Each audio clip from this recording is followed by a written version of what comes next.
لا قانونیت کی وجہ سے بھی پاکستان اور بلوچستان کے حالات آج اس نہج پہ پہنچے ہیں. اگر آپ کے قلم کے فیصلے تبدیل ہو جاتے ہیں کسی ڈر سے، کسی خوف سے، تو چوڑیاں پہن کر اپنے گھروں میں بیٹھ جائیں. اور یہی وقت ہے جناب اسپیکر، اپنی آپ کو بھی بلکہ میں یہ کہتی ہوں کہ آپ بھی اپنی ذمہ داری سمجھیں. آپ بھی بہت خدا اور رسول کی باتیں کرتے ہیں نا، آپ بھی بہت قرآن اور رسول کی باتیں کرتے ہیں، تو پھر آپ بھی اپنی ذمہ داری کو سمجھیں کہ آج یہ بلوچستان کے حالات جو ہیں وہ کس کی وجہ سے ہیں. یہ ہم سب سیاستدانوں کی وجہ سے ہیں. پیٹ ہی نہیں بھرتے جناب اسپیکر، کرپشن اتنی کرتے ہیں. ہمارے بلوچستان کا مسئلہ کیا ہے؟ صاف پینے کے پانی کا مسئلہ ہے. بات کریں میڈم.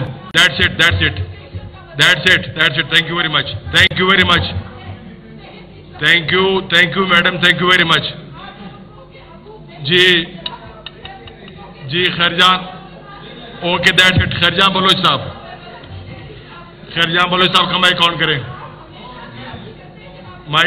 خیرجان بلوچ صاحب کا. بسم اللہ الرحمن الرحیم. نحمد و نصلی علی رسول الکریم. خیرجان بلوچ صاحب پلیز کنٹینیو. بیٹھے.